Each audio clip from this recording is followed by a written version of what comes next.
भारतीय अफसर ने अचानक देखा कि दो पाकिस्तानी फाइटर जेट उनकी ओर बढ़ रहे हैं। घबराकर उन्होंने अपने जवानों को पूरी ताकत से हमला करने का आदेश दिया, मगर दोनों जेट अपनी फुर्तीली उड़ान से आसानी से बच निकले। फिर पाक विमानों ने 4 मिसाइलें दागी और भारतीय बेस को मलबे में बदल दिया। पीछे उड़ रहे 2 भारतीय पायलट ये देखकर सन्न रह गए। दरअसल पाकिस्तानी रणनीति थी मारो और भागो। जैसे ही वे सीमा के करीब पहुंचे, भारतीय विमानों ने भी मिसाइल छोड़ी, लेकिन दुश्मन के छल मिसाइल ने उसे रोक दिया। दोनों पाक जेट जल्द ही पहाड़ों और बर्फ के पीछे छिप गए और भारतीय विमान पीछा करते हुए आगे बढ़े। कमांड सेंटर ने सीमा पार न करने का आदेश दिया था, लेकिन रेडियो पहले ही दुश्मन ने बाधित कर दिया था। दोनों भारतीय पायलट अनजाने में जाल में फंस चुके थे। अचानक एक विमान के पीछे 2 पाक F-16 आ धमके। पायलट को एहसास हुआ कि वह घात में है। तभी सामने से भी 2 पाक जेट आ गए। अब उसका विमान चारों ओर से घिर चुका था। पायलट घबराया, लेकिन इससे पहले कि कुछ कर पाता, मिसाइलें उसकी ओर छोड़ी गईं। उसने समय रहते छल फ्लेयर छोड़े, कुछ से बच गया,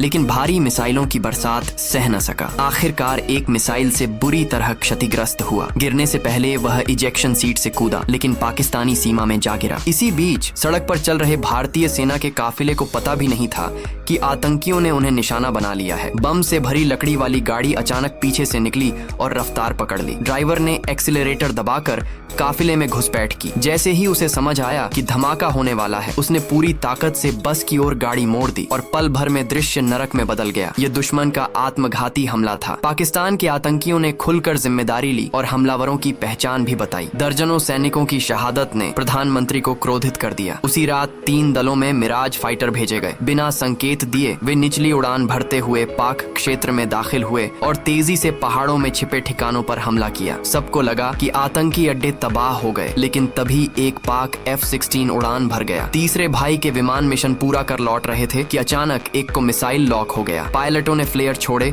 लेकिन कोई फायदा नहीं हुआ। दरअसल दुश्मन ने असली मिसाइल दागी ही नहीं थी। तभी पाक F-16 ने पीछे से भारतीय जेट को जकड़ लिया। हालात नाजुक हो गए। तभी सामने से एक और भारतीय जेट आया और तीखे मोड़ से पाक जेट को लॉक कर लिया। अब तीनों विमान एक दूसरे को टारगेट किए हुए थे। अगर किसी ने गोली चलाई तो तीनों नष्ट हो जाते। दोनों तरफ तनाव बढ़ा, गालियां तक दी गईं, लेकिन अंत में लॉक हटाकर सभी लौट गए। लेकिन संकट टला नहीं था। रडार पर 4 पाक F-16 दिखे। भारतीय सेना ने तुरंत रोकने को विमानों को भेजा। स्क्रीन झूम की तो पता चला दुश्मन ने 16 जेट भेजे थे। भारतीय पक्ष ने भी 12 Su-30 रवाना किए, लेकिन तब तक देर हो चुकी थी। पाक विमानों ने तेजी से भारतीय हथियार डिपो को निशाना बना लिया। जमीनी सेना बेबस खड़ी रह गई।